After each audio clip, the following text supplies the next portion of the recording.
Okay, thank you very much, guys, for your patience. I appreciate it. And this is the real life. If you are in business, you know that things happen. Things happen on site. Things happens when you're gonna start your car. Things happens when you arrive at a job and you forgot your stand or you forgot it. All of this has happened to me. We forgot a color. Just the other day. Your hair's touching the mic. Just the other day, we had a job, and I posted it. It had gold, silver accents, and we didn't bring the silver. We didn't bring the silver, just like that.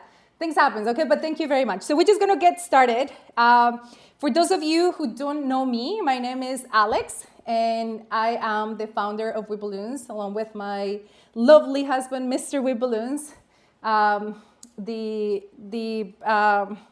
Person responsible for all the delay here. I am not responsible for this. Okay, so we've been in business for 6 years now. It is our 6-year anniversary in June 1st. And we've been running a very successful business in Toronto, Canada. We do pretty well, thank God. And we've been teaching for 4 years, I believe. When we first started, when we were like 2 years in, people started asking us to teach them. So we were doing like one-on-one for the longest time until the pandemic happened. And that's when we took it online, because people will still messages like, can you train me online? Can you train me online? So it was a great opportunity for us to be able to reach and help a lot more people. And here we are today. So today's class, or the master class that I've been talking about, is how to stand out, how to make your balloon business stand out from the crowd. And I'm just going to assume by the title of the class that if you are interested in this class, it's because you do have a balloon business or you are very serious about starting a balloon business. And if you're here, it's because you, for whatever reason, in whatever aspect of your business, you are facing challenges with a saturated market. And we know, and we keep saying saturated market, but by definition, saturated means that it's reached its max capacity and it can grow anymore, and because there is no demand. But in our industry, in the balloon business, or in our entertainment industry, I should say, that's very far from the truth. There is a great demand, and for that reason, there is more and more balloon artists that are starting businesses because they feel that they can do something like that and that there is room for them as well. And so first, I wanted to say, let's remove from our vocabulary the word saturated. The market is not saturated. Yes, there is competition, but name one company that does not have competition. So give me one company that doesn't have competition. And your competition is not only the other balloon artist that's down the street.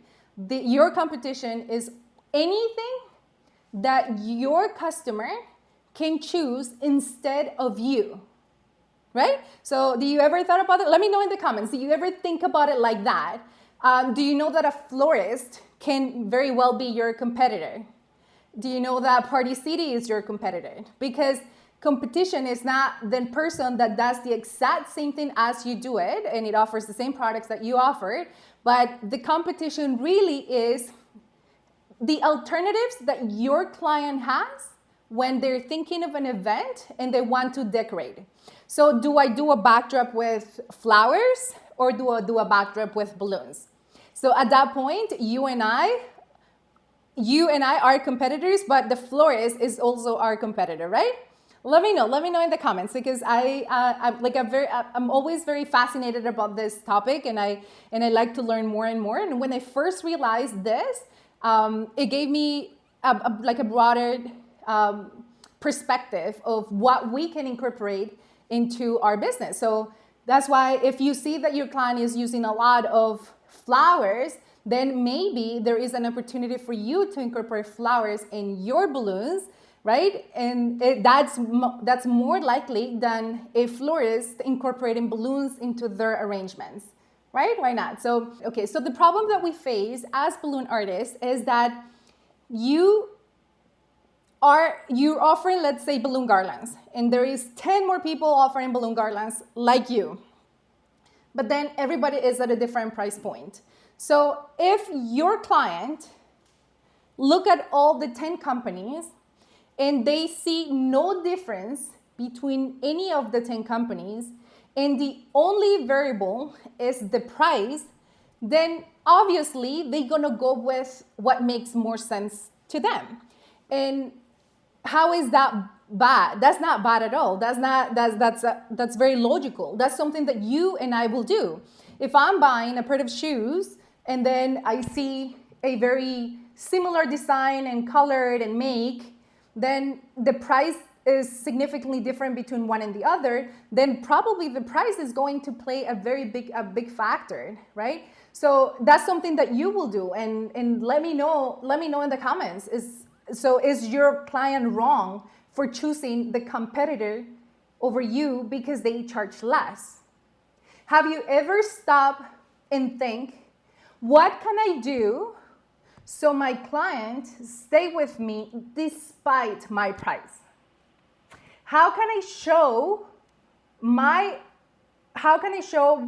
is my price different without telling them something that they hear over and over and over? So we need to find differentiators between our company and the other balloon businesses.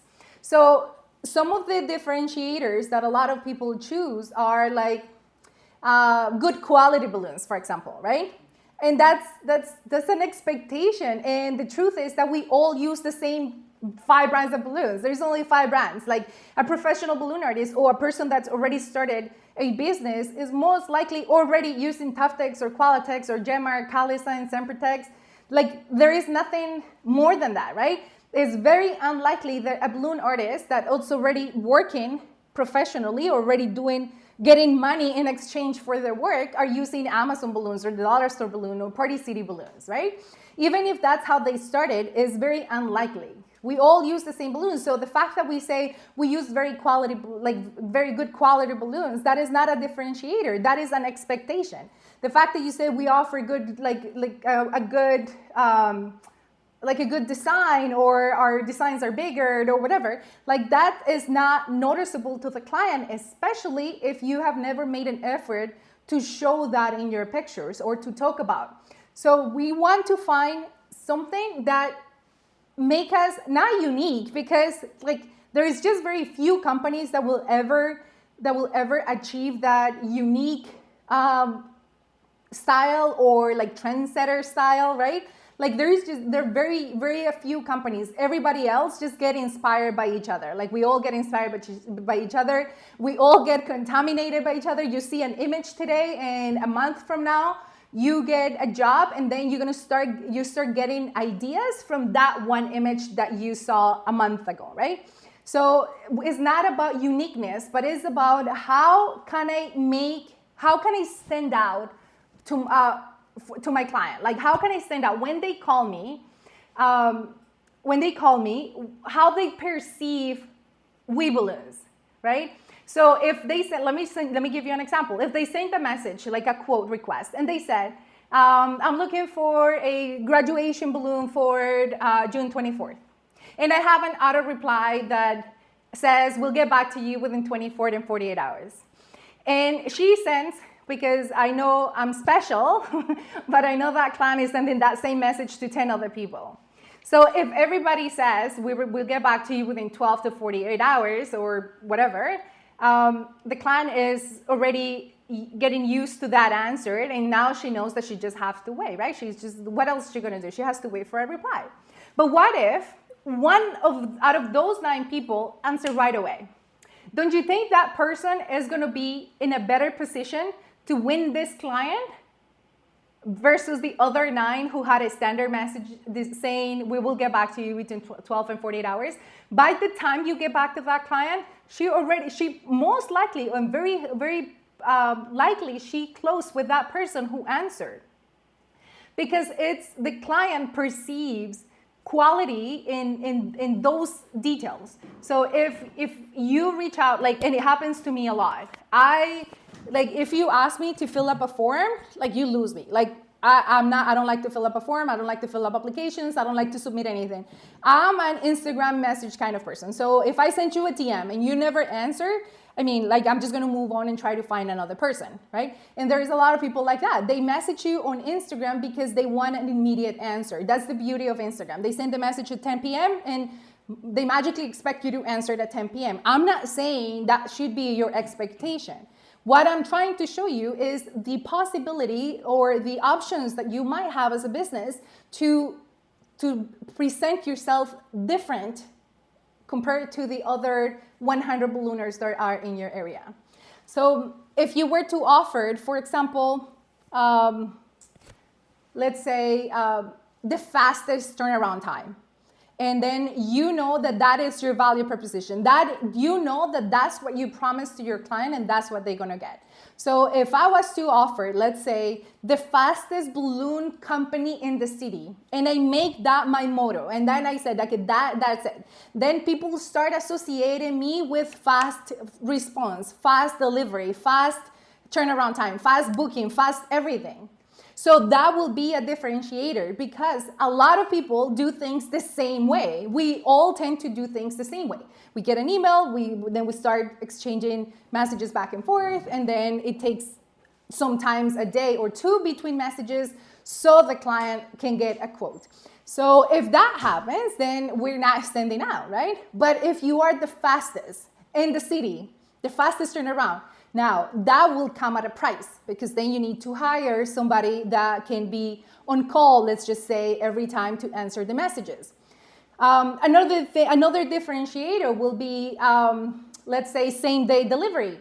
It's very hard for balloon artists to offer same-day delivery because we don't have all the inventory that's needed to make that promise, right? Sometimes we need to go to the supplier numerous times a week. If you have a supplier close by, if you don't have a supplier close by, then you have to order things and they need to be shipped to you. So even if you pay like fast or express shipping, then you may get, there might be a delay like a day or 2 or 3, right?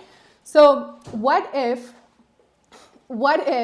you were able for your value proposition is that same day delivery, then you will be known for the person that they can go to. I forgot a birthday. I know I can call with balloons and they deliver the same day, right? That's not my value proposition though, by the way, but it is a very good example. What do you guys think about this? Let me know in the comments because I want to make sure that you guys are grasping what I'm saying.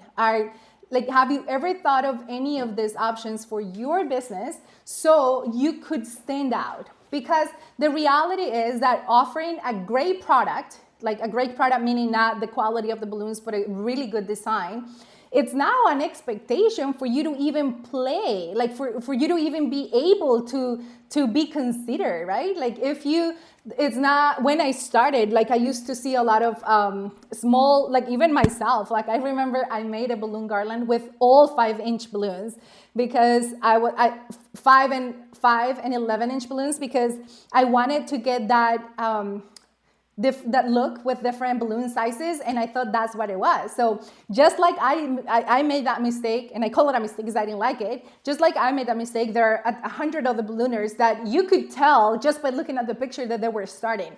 But nowadays, like you don't have that same luxury. You cannot longer take 6 months or a year to learn the balloons if you're serious about starting a balloon business, right? Because the expectation now is that you create a beautiful piece. Like if you don't create a beautiful piece, you're out of the game. So I just want to read some comments and see what you guys are thinking.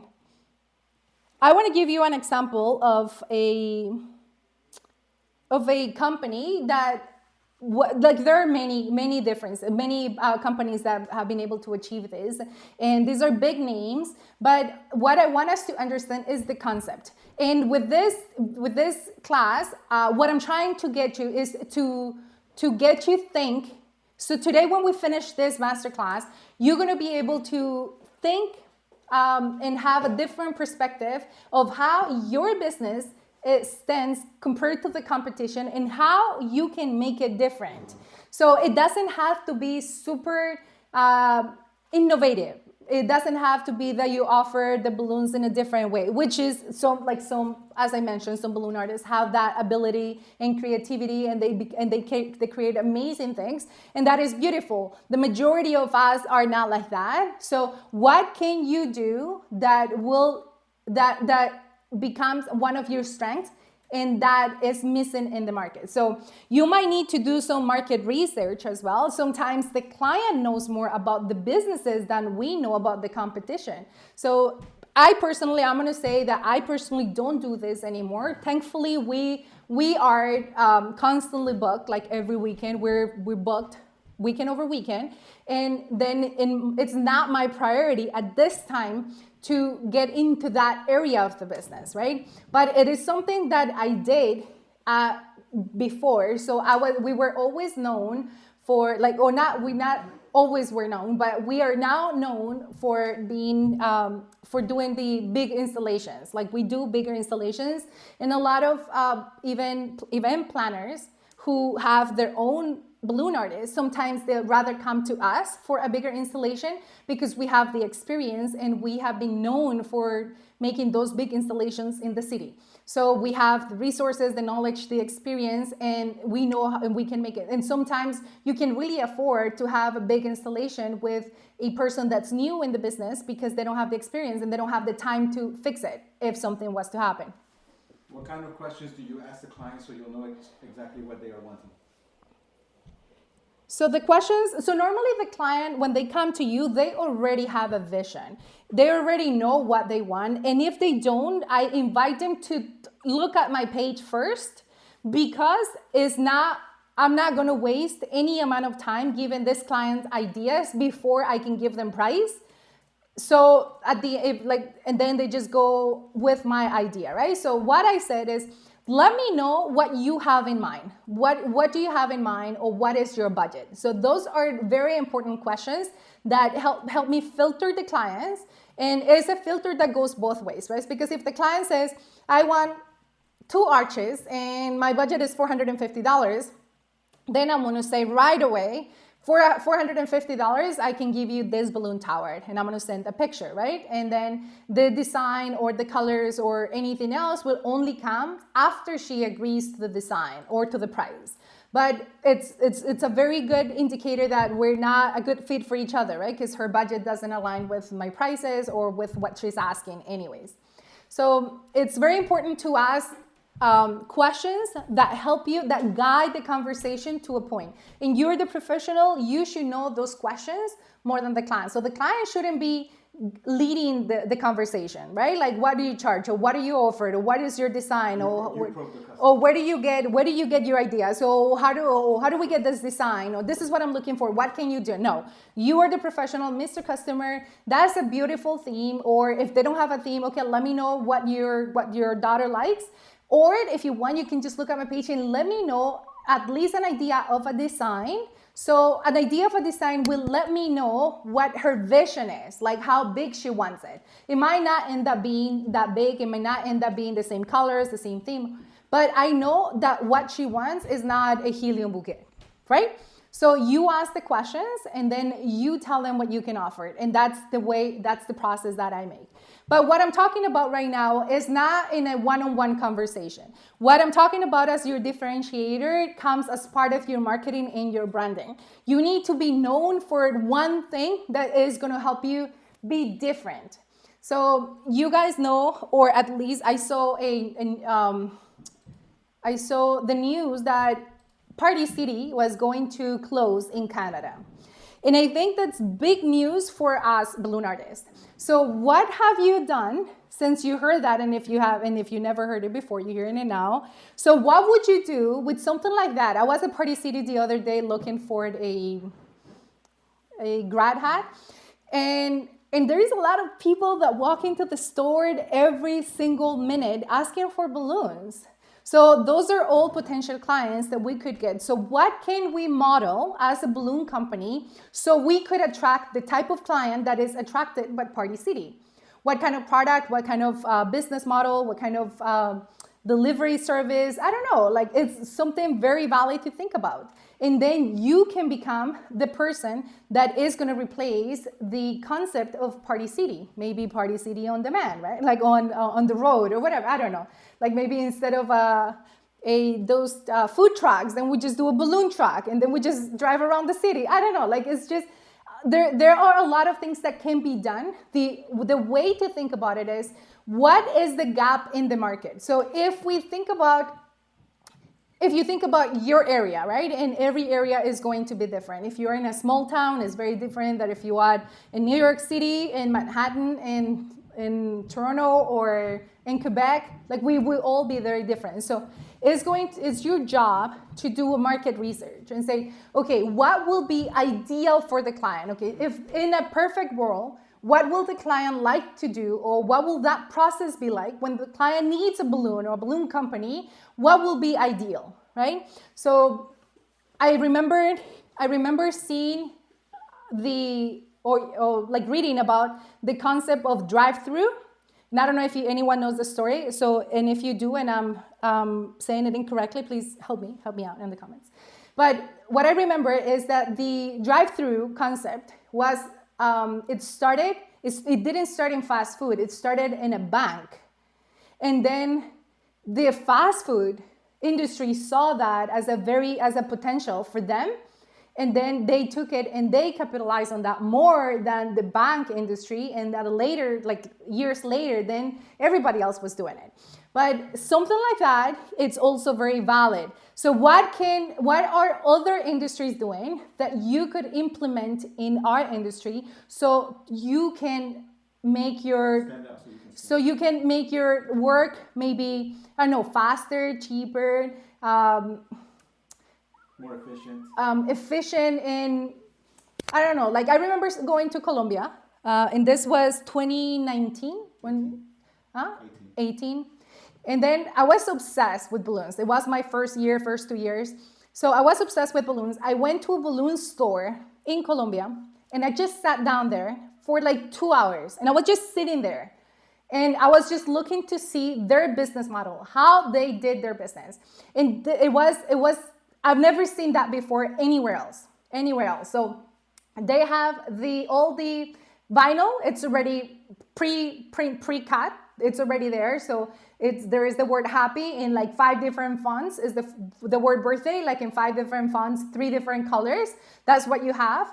And then you have the confetti and whatever, and it's like a boutique, like how is it called? Like a bar, right? You pick this, but they were making balloons, like 1 balloon every 5 minutes because of just like fast food. So a person takes the order, then the client pays, then the other person gets the vinyl, the other person starts inflating, the other person, and it was pure magic. I had never seen that, and since then I've never seen that before. And this is 4 or 5 years ago.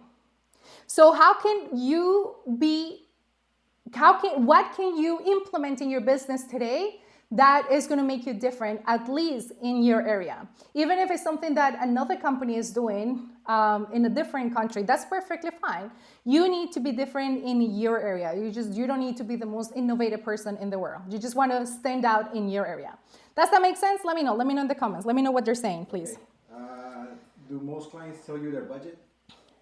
Clients don't tell me their budget. They tell me what they want. So they tell me, they will say, I want is this type of occasion in this type of venue, and this is what I have in mind.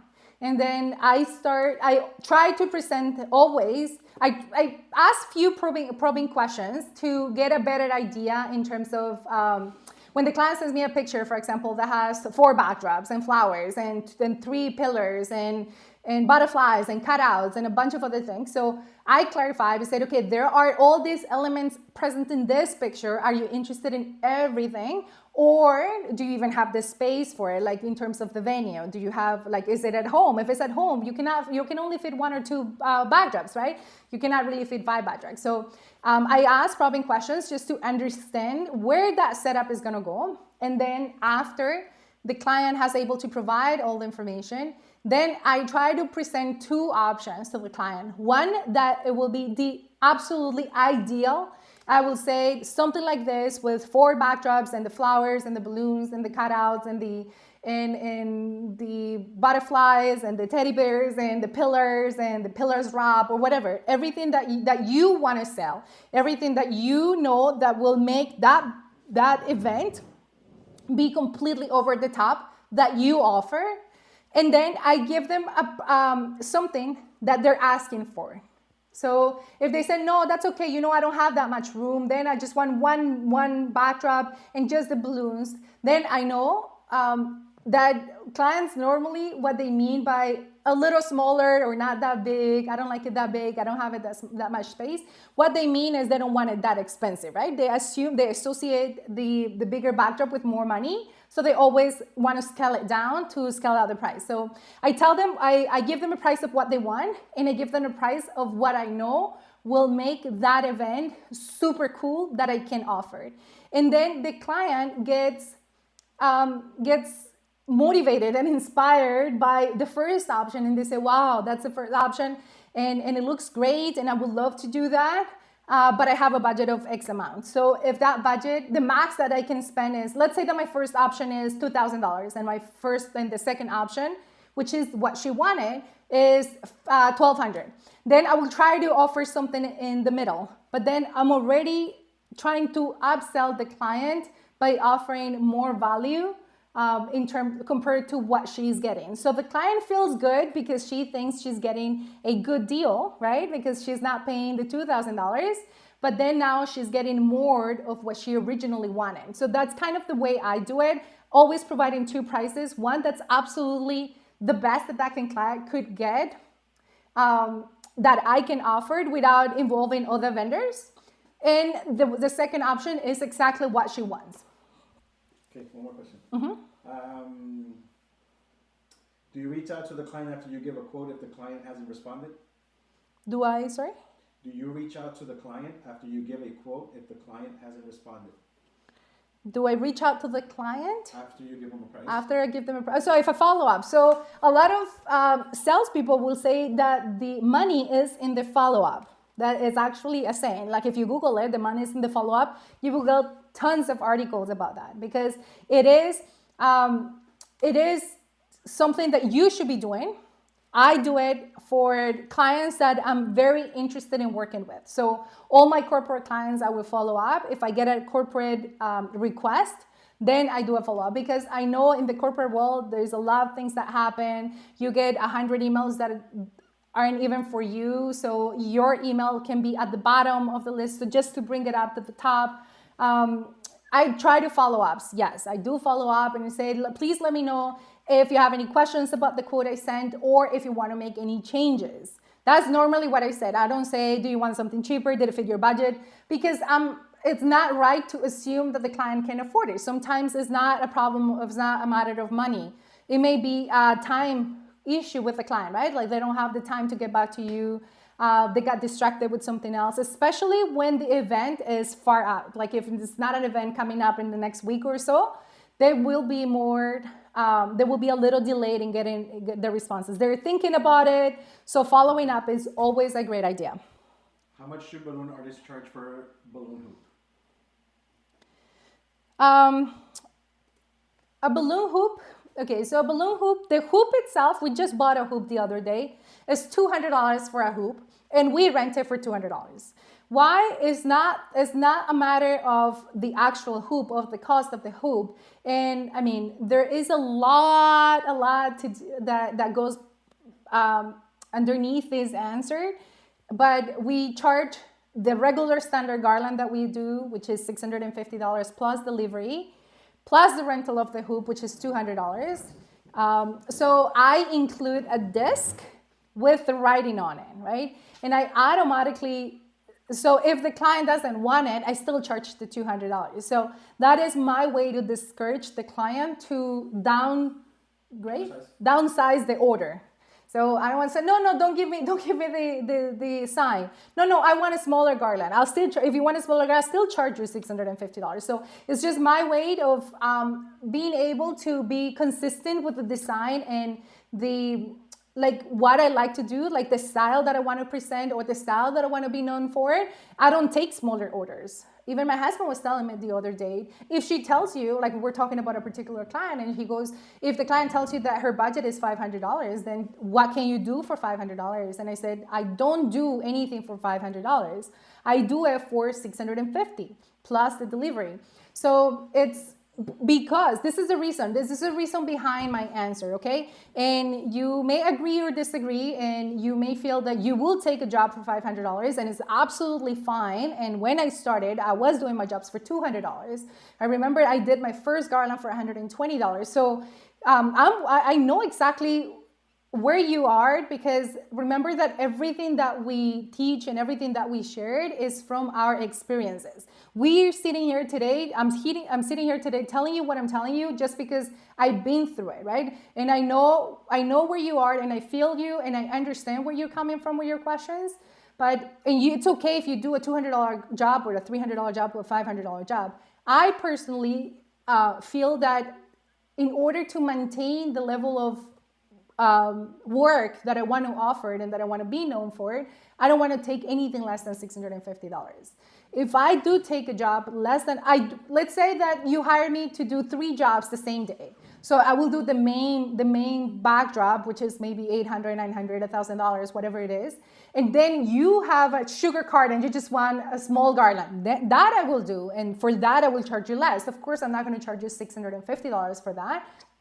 And I can do smaller pieces, but I already got the big job, like the main backdrop, right? So if the client wants something smaller, then I'm not the right balloon artist for them. You know what I mean? So, and I stand by that. Like, and it doesn't hurt me anymore. At the beginning, it was painful to say no. It was painful to reject clients because you want to work. But with $500, it's not enough for me to cover the cost of all the balloons that I use. I was telling my husband the other day that it seems though that we use more and more and more balloons every job we do. Because every time I do a job, I want to make it bigger, and I want to make it better, and I want to make it like, and I look at the picture and I see it's so small, and I see like it's missing balloons in the top or in the left or in the right, whatever it is. But that is my vision of the work that I want to produce. I have a vision of what I want to be known for, and that's what I work for. So, and if that takes more balloons, so be it. I don't care. And the client already paid for that job. I'm not even thinking that, oh, the client only paid $650, so I'm just going to give her $650 worth. I'm going to go above and beyond for that job because it's what I want. It's my vision, and I know the client is going to be happy. So we are using now more and more and more and more balloons. So in this, like right now, in the position that I'm in right now, and where I want to take the business, I want to charge more. So charging less for me at this particular stage of our business is not an option, but it wasn't always like that. That's a long answer for a hoop question. Do you have a contract for the clients?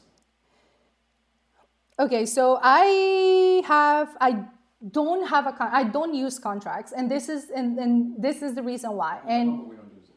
so we have a contract that if somebody completely asks me for it or demands for a contract, we have a contract that we can use. But my view on that is that if you're not in the position to enforce a contract, then why going through the back and forth of, oh, you have to read the contract, you have to sign it, you have to send it back, and whatever, right? So what I do is, or what I encourage you to do is have terms and conditions. So only if you send an invoice, in your invoice just have terms and conditions. Like if you paid 50% deposit, let's just say, is non-refundable. Or if you, once we leave the site, we're not responsible for any damages on the balloons, right? We're not going to come back to fix any balloons. Or for outdoor events, let's say if there is, if the day of the event there is raining and you don't have a plan B, whatever, then you lose your deposit because I'm there ready to work and you don't have a party because you didn't have a plan B, right? So it's on you. So I will encourage you to have terms and conditions on your invoice more than a contract. I mean, if you are a planner and you work with a lot of vendors and you manage big budgets, maybe then you need to have a contract because there are a lot of things that can go wrong. But if you are just a balloon vendor and you offered a couple backdrops like we do, then that is my position. That's the way I do it. But I'm not going to tell you not to use it. It's just that for me, I take pride in the process, the way that we process our bookings, because the client calls and then like within 2-3 emails, I'm already booking my client. I ask specific questions, and as long as the budget is right, I know I can easily close a client within 2-3 emails. So if I have to ask the client to sign a contract and send it back, and that might be a detractor for the client, right? Like true story, once I was shopping around for insurance for the business, and I was ready to buy the insurance, and she asked me to print it out, sign it, and send it back. And for that reason, I didn't took that insurance. Had she said, okay, this is a document where you can just e-sign it, right? Just e-sign it like you sign every other document nowadays, I would have taken that insurance. So is it a valid reason? No, probably it was, for me, it was more the convenience piece. So the other day I was at a chiropractor office, and they still take all the information by pen. Like they write down everything instead of using a computer. Instead of using computer, like storing data on a computer, they still have the files, and they have a big wall by last name. And I was like, and I told them, why, like, how come you still use like pen and paper for all this information? And then you see the chiropractor writing down everything when they should be doing it on a computer now for like to make it easier and faster and convenient for everybody, right? So those are the things that I invite you to look at. Like what are the things that we're still so asphyxiated to, because that's the way that we always been doing it, that we can change and improve the way that we do business in today's age. This is going to be recorded, right? This is going to be left on YouTube? Just for a few days, then it's going to be taken down. How long did you give your clients much more than their budget? I'm trying to get clients by posting pictures, so I go ahead and give them more. How much? Sorry, I didn't understand the question. How long did you give clients much more than their budget? So then pretty much then more than they were paying you. You know how for a while you were doing bigger than what they were paying you to do? Oh, okay. So I still do that until this day. I normally give a lot more than what we quote. I'm not saying that I give more than what I get paid for, because we have a very profitable business. So every job that we do is very profitable. Sometimes I tell him, this client, I quote a job, let's say $800 for a job for just a garland, or like a garland with a name or something. And then we get to the job or to the house, and it's super small. And then I look at him and I said, we need to do whatever it takes to make this a $1,000 job. I'm not saying that it's costing me $1,000 to make, but the perceived value to this client is going to be a $1,000 job compared to the $800 that they paid. And that is one of the things that we are known for within our community. So our clients will hire us, and never have a client said, did I just pay you $600 or $800 for this? Never. They always, 100% of the time, like there was only one story that we have where the client was not happy for other reasons, and I can share that later, but they're always impressed. They're always amazed by the work that we do. Oh my God. And we ask, like, is this how you imagine? Is this what you were expecting? And 9 out of 10 clients will say, this is beyond what I was expecting. And that's the reaction that you want to get. So if you charge very low, if you charge $400 for a garland, then you're not going to have room to do any of this. And it's understandable. I'm not blaming you. It's understandable that if you don't have the budget to invest in your balloons and more giants or more orbs or flowers or whatever the case might be, then like where are you going to get it from? Because you're not going to operate at a loss, right? So we still do it until this day. So I think it's something that I adopted really early in the business, is that I always want to deliver more than what I'm getting paid for. Not that what I'm getting paid for, that what I quoted for. Because what I'm getting paid to the client is subjective, right? The client can say, oh, if with the same amount of money that they're paying me, they can go to you and they can get more balloons, let's just say. But when I quote $600 or $800 for XYZ, and they come and they see X, Y, Z, A, B, C, and D, then they're gonna forget about the price that they paid, and they're gonna remember what they felt when they saw the job. They're gonna remember the experience rather than the price that they pay for it. So I continue to do that until this day. But when you're starting, if you're charging very low price, I suggest that you increase your price every time. So if you're charging, let's say $300 today, you're gonna make a $500 garland, and then you're gonna the next one you're gonna charge $325, and the next one is gonna be $350, and then it's gonna be $375, and then it's gonna be $400. So always create the type of product that you want to be known for, not the product that you're getting paid for. Does that make sense? Let me know what you think. Oh, wait, I got another question. If you're going above and beyond for a job and the client tells a friend what they paid and you quote the friend more, what is the explanation? Sorry, go again. So if you quoted a client $1,000, but what you did, you should have charged $1,200. But a friend of theirs tries to get the same thing and you charge them $1,200. What is the explanation for charging her? I wouldn't charge $1,200. I will charge $1,000. So you were charging the same thing that you charged the previous, like their friend? Most likely. Because remember that right now in this stage of our business, I'm not implementing the technique of charging less to get more business. I'm charging what I think is fair. And again, we have a very profitable business.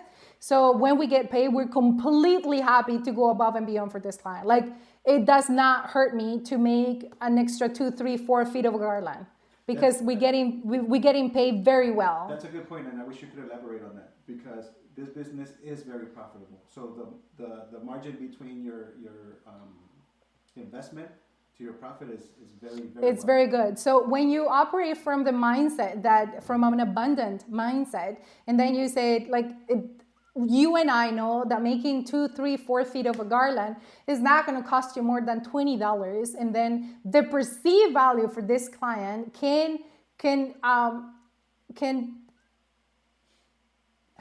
como afirmar, como it's like seal your relationship with this client. Like, they will call you every time because how you made them feel. Like you didn't question when they ask you to make it a little bigger.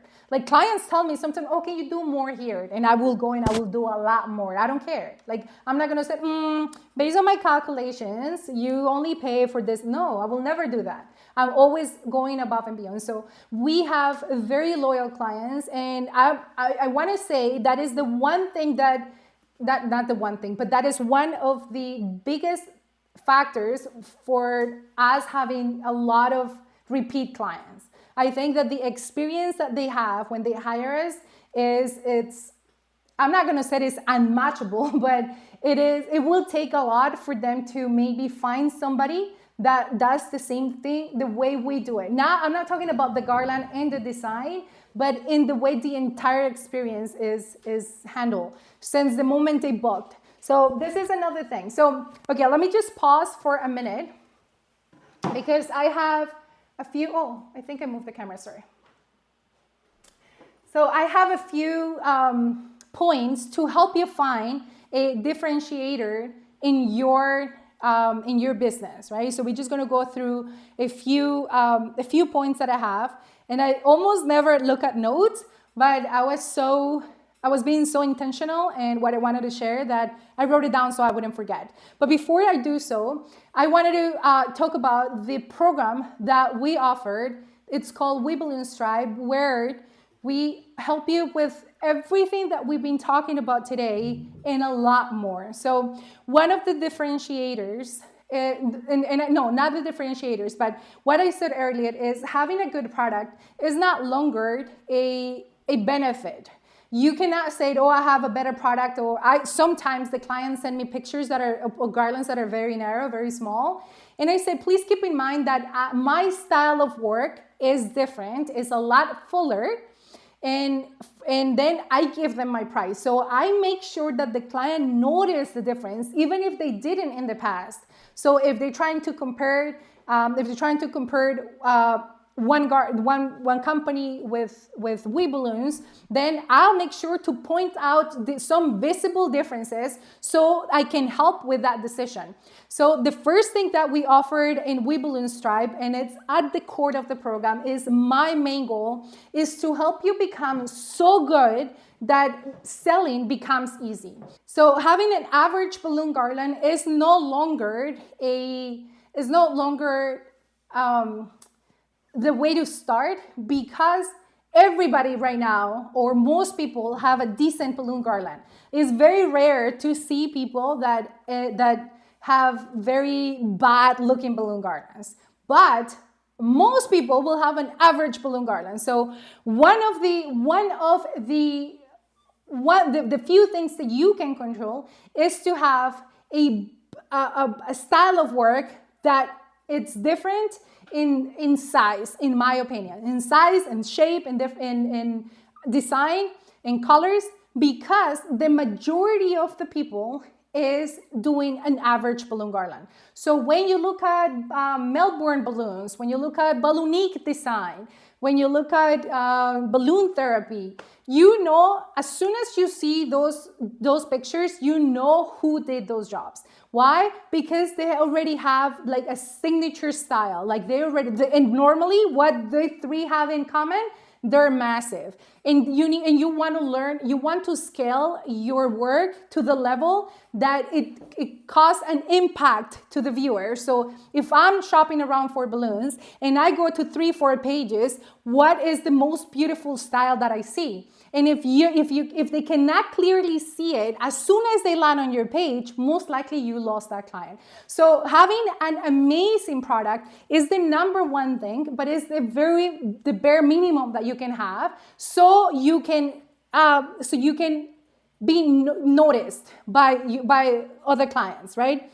So at the core of the program is to help you make a balloon product, to have a balloon garland style that's unique to you, but is going to help you get to be considered a top balloon artist. That's what I want. I want you to be a top balloon artist in your area, so when you sell is a lot easier.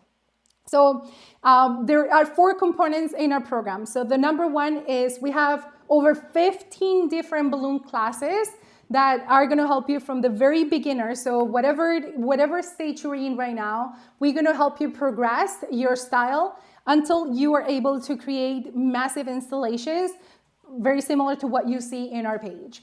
The second component is the business side of everything. So we have classes and resources where we talk about branding, because branding is the relationship that you develop with your client before they ever purchase anything from you. How is your business being perceived right now by the people that lands on your page? So when they first land on your page, do they even like the first 2, 3, 6 pictures that they see? What do they feel? Like how you make them feel just by what you are projecting, what you are presenting on your Instagram or whatever social media you are. So like your branding, your marketing. Look, how can you bring eyes to your business constantly so you can sell? And then we have a sales training as well, where we help you understand your clients so you know how to close it easier. There is nothing wrong. There is absolutely no point on you investing any amount of time, resources, and money on marketing if when you get all these leads, you're not able to close them, right? So if you are in this business, you are in the sales business. But selling is not as difficult as it might sound. Selling is simply the art of convincing or influencing somebody else's decision. You're selling half the time. You're selling to your husband when you want to go to a particular restaurant. You're selling to your kids when they don't want to eat, or they don't want to get dressed, or they don't want to do something, and you don't want to fight, like, right? Like if you want to do it in a friendly way, you are trying to convince people, and that is selling. That is selling all the time. So mastering the art of selling so you can close the sales so you can close deals a lot easier. And then aside from that, we have your pricing module where we give you we teach you how and everything that goes into pricing. And once you understand that, you never again will have to worry about pricing. You just look at a product and then in your head, because you already know what everything costs, then you can easily provide pricing. So we make it super easy. And for this version that's coming up, we're going to be working on a pricing calculator and enhancing our pricing module as well. So it's super exciting. We also have social media, using social media as a tool to gain new audience, like to create awareness of your product, because you don't have people think that they open an Instagram page and then people immediately will know about you, and it requires a lot more work than that. So we help you create awareness, and then how you can use Instagram to connect with your audience, and eventually you can sell them. So if you are posting on Instagram and you're not making money, then there is a gap there, because Instagram is not just your personal Instagram maybe to be social, but your balloon page from Instagram should be generating money, should be generating constant leads all the time. Is the Candace? What else do we have on the business side? I can't recall right now. So we have the marketing, the branding, the sales, the pricing, social media. And I think that's essentially what it is on that side. Then we have coaching sessions. So for an entire year, this isn't a 1-year program. For an entire year, you have We Balloons, Alex, every single month on a coaching call to make sure that you are progressing well. We want to hear from you. We want to make sure that you're growing, that you're implementing, and if you have challenges, we want to be with you. You don't have to do this alone. You no longer have to, because if let's say your husband is not with you in the business, then it gets pretty lonely. And I know that, because as much as we go to a lot of places and we talk to a lot of clients, when we work in, it's just us, right here, right now, in our shop, doing our thing. It gets lonely, it gets difficult sometimes. So you will have a person that's been through most of the things that you've gone through or that you're going through right now, helping you and supporting you and guiding you and sharing the experiences and everything else that you might possibly need. We're going to be there for you. And the last component of the program is the community. So it's not on Facebook. So if you're not a fan of Facebook like me, it's not on Facebook. So we have our own app, and you can ask questions at any time. And there are a lot of other members in the community that can help you answer the question. You can help each other. I monitor the chat regularly, so I try to provide as many answers as possible as well. And that's that. That's obviously not mandatory if you want to do it by yourself and you just want to hear the information and go with it, perfectly fine. But if you want the community, if you want the other friends, if you want feedback, which I absolutely love, is my favorite part, is when somebody posts a picture and all of the members or whoever wants to do it provides feedback, and that person takes that feedback and then run with it for their next garland, and then they come back and they said, oh, look how this one turned. As a result of the feedback that you guys provided. So it's amazing. It's an amazing program. And then we only open this program 3 times in the year, and it's going to be open as of right now, as of the end of this class, and it's going to be open for 5 days. So if you, I know a lot of people who's here have been waiting for this moment, and that's why you're probably here, because you knew it was going to be open today. So you can join today, right after the class. And if you have any questions about that, feel free to let me know. What about standing out with a website? Okay, that's a great question. So a lot of people will opt to create their own website because understandably they want to save on money investing on a website. I remember when we first did our website, it was $1,200, I think. Which is a considerable amount of money when you're just starting, right? But it's an investment. So it's you can create a website. I'm sure you're smart. I'm sure you can watch YouTube videos. Just like your client can make a balloon garland with an Amazon kit, right? They can do it. They can get it done. What's going to be the result like?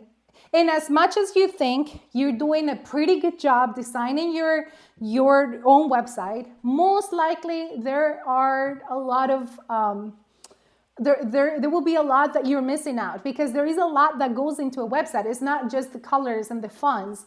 It's like the copy, meaning the words that you use, the SEO that you want to incorporate into your website. What is an SEO? Search engine optimization is how people find you.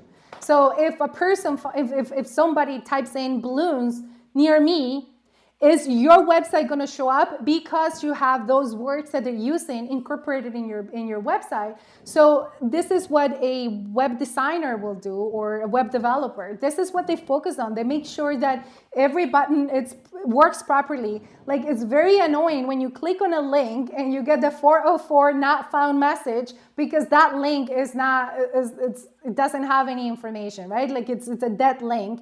And then you lost the client right there. If a client was interested in your product and then they click on a link that was dead, they're gonna get out, because now they got an impression on you. So my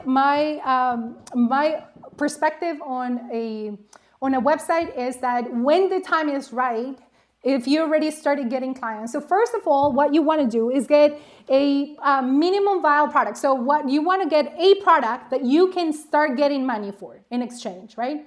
If you already got that, going, you're getting a few clients here and there, then what is your next step? What is the next one thing that will get the most return in your, like, to your business? Like, what can you invest in that will give you the most return? So if, let's say, I wouldn't make the website a priority before you have an amazing product with amazing reviews and you're getting constant clients. Why? Because a website, it gives you, for a website, you need a lot of like very eye-catching pictures. And if your level of work at this point is not producing that level of quality balloons for a nice website, it doesn't matter how much of a good designer you hired. If you don't have a great product, great pictures to post on your website, then you might end up wasting your money, really, if you don't have like a super good product at this time. So, but you definitely need to invest in a website at some point in your business. But when you're ready, when the time is right, I want you to hire somebody that you like their style, and somebody that can understand your vision for your business, and understand your brand, and understand your message, your voice. It can help you put that into a website. What are your thoughts about donating or sponsoring events in order to get potential clients? That's definitely something that I still do until this day, but I am very Picky.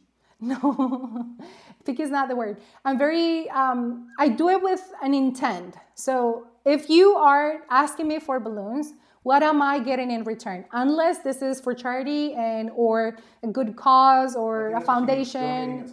If you are donating, that's like because you're a good person and you want to donate, you donate, and the question wouldn't even be valid, because that's like giving money to your church. Should I give money to my church or not? That is completely up to you. It's from the goodness of your heart. Nobody needs to know that it was you. Like, if you get recognition, that's fine, but it's because you want. But when you do balloons in exchange of something, then yes, you need to analyze. It's good, it's marketing, but what am I getting out of? What am I associating my name to? Like, am I getting exposure? Like, and it doesn't have to be somebody that has 1 million followers. It needs to be a person that's influential. Like, even if first of all, it has to be local to you. Because if that person has an online business, then that person has followers from all over the world. So even if she has 2-3 million followers, not even a quarter of those followers are from your area. So it's going to be a waste. It did happen to us. We did balloons for a girl who had 2 million followers. Well, her followers are not from here. I don't think we even got a single sale from there. So we learn, and now because I learn, you learn.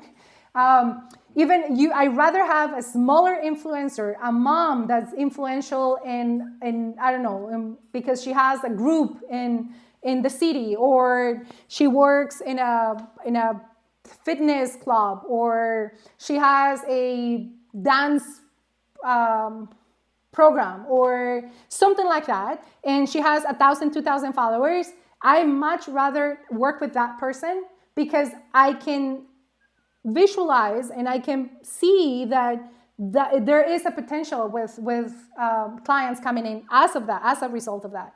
You do it for a school, you do it for local people, then yes, but don't do it for those influencers that they just want a pretty party and they just want to get everything for free, for exposure, for exchange of pictures.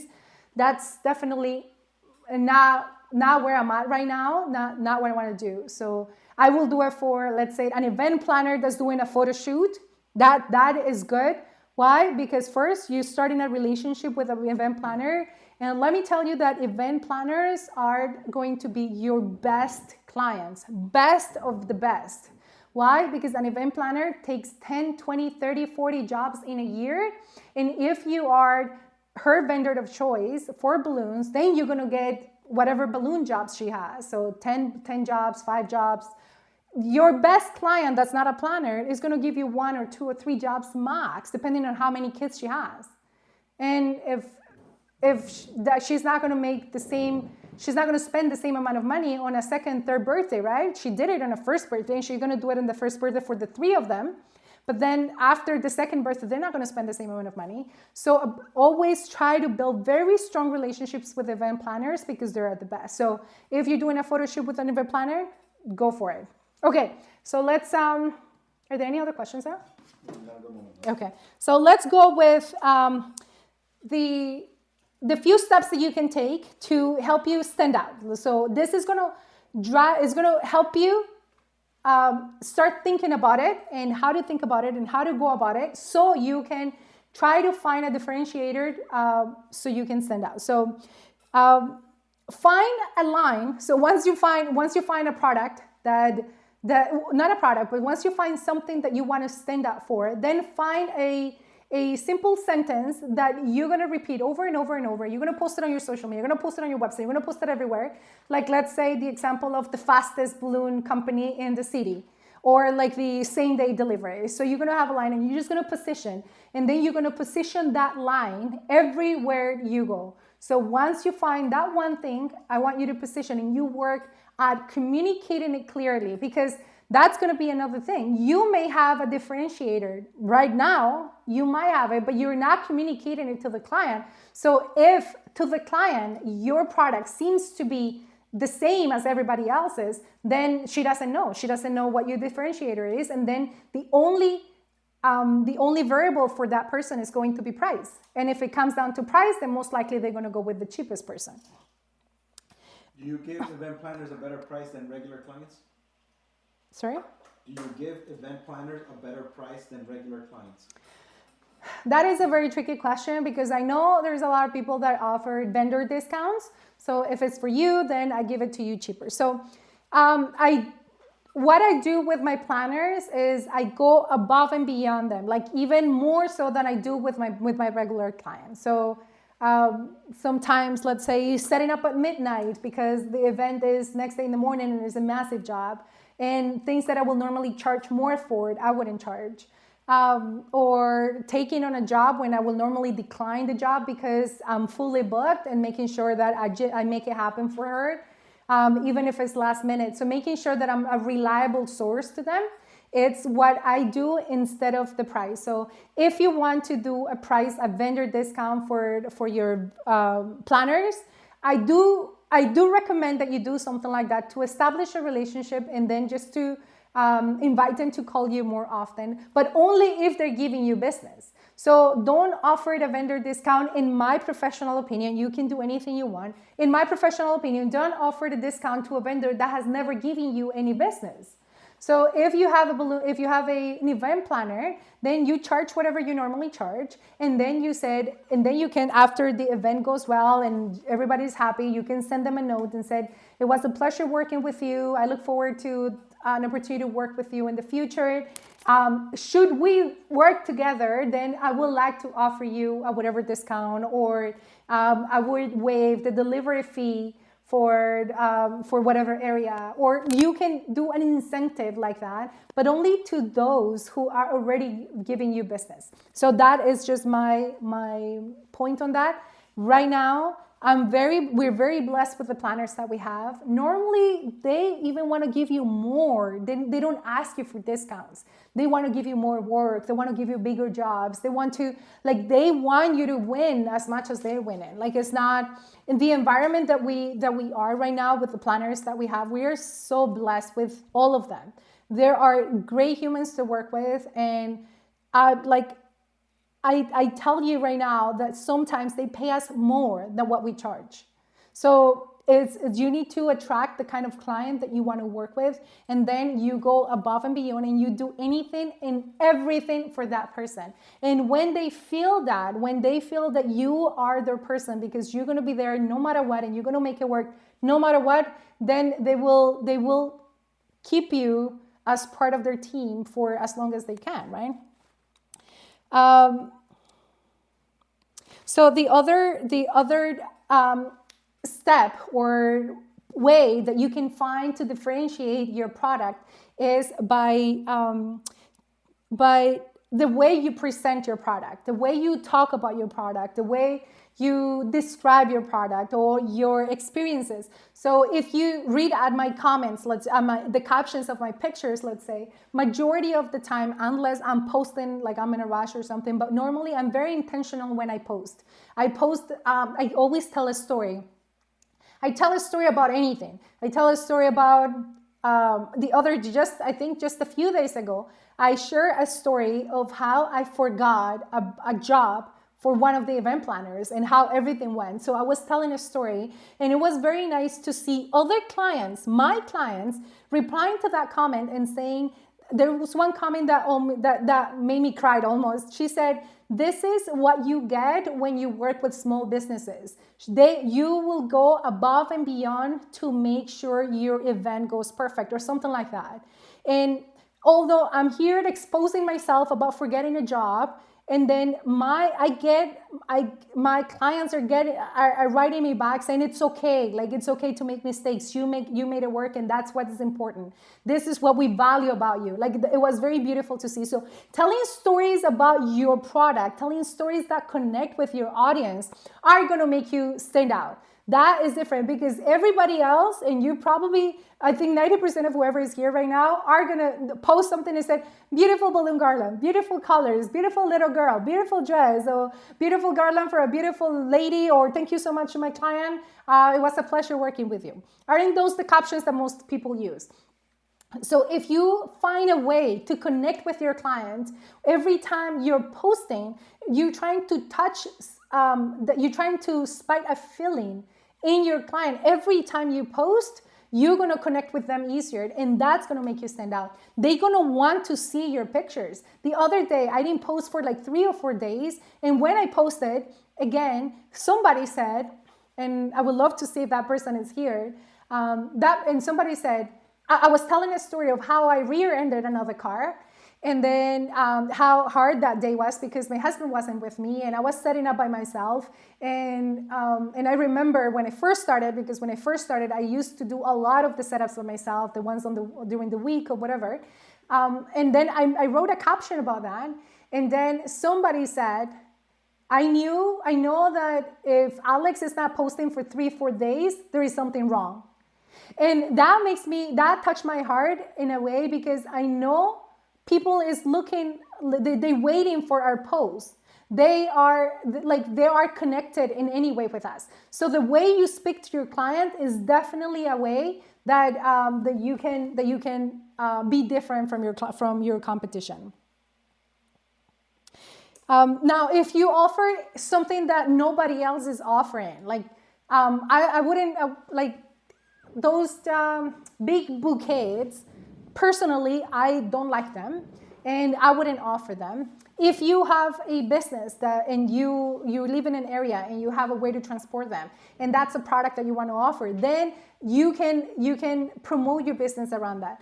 There is a business that I see on Instagram all the time, but I don't know her name, and she's always getting out of her truck with a mosaic, and the mosaic is beautiful, and it always has cutouts of whatever theme. I don't know if somebody knows her name. I'm sorry, I don't know her name, but I think her work is beautiful, and you know who that person is every time you see her getting out of the truck. Something like that, like a signature in everything that you do. So if you... ¿Estás leyendo los comentarios? If you... So when you see something like that, when you see a person that's always, that has found a way to be unique, to leave a mark in every post that they do, then it's an inspiration to help you find something that you can do so you can stand out as well. That girl is amazing. I absolutely love seeing her mosaics. So the other way that you can stand out is your level of service. So from the very first time that your client is contacting you, how long does it take you to get back to them? What is your vocabulary when you use? How do you treat them? Or you just have a standard message? Hi, thank you for reaching out. How can I help you? Or somebody will say, it's my bridal shower next month. And I'm looking for balloons. So what's the first thing you say? Like you need to connect with that person from the very first minute, and that also can help you stand out because that person is sending quotes to maybe to other 3, 4, 5 ballooners.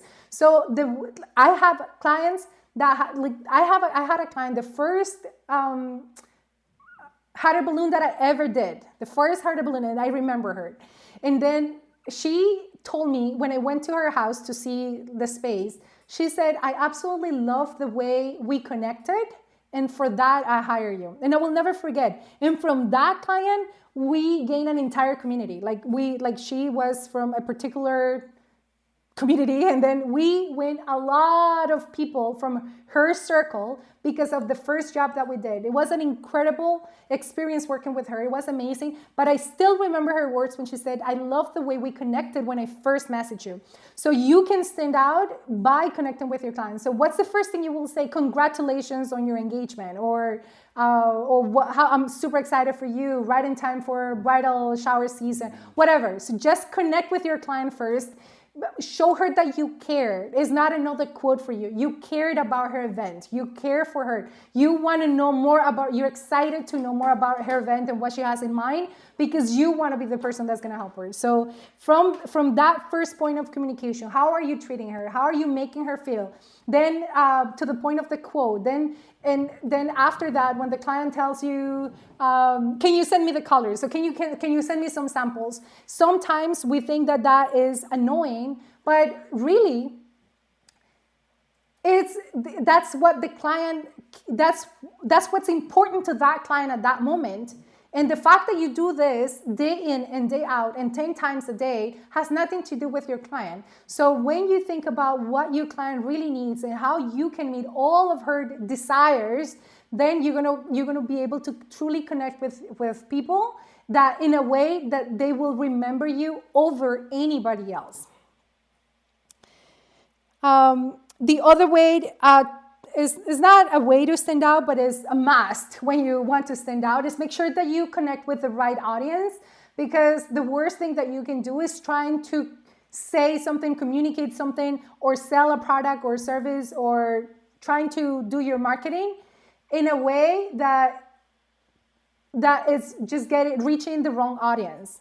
So you want to be clear on who your ideal client is, first of all, because if you want to sell luxurious balloons to low budget people, you're not going to get many sales. And if you want to sell low budget garlands to people that like pretty things, you're not going to get any sales, right? So you need to find who your ideal client is first, so any efforts in communicating your products are not going to be missed. And the one last thing that I wanted to say there, it was the delivery. So I love to see those unboxing from Etsy or from very small businesses that do a lot of craft.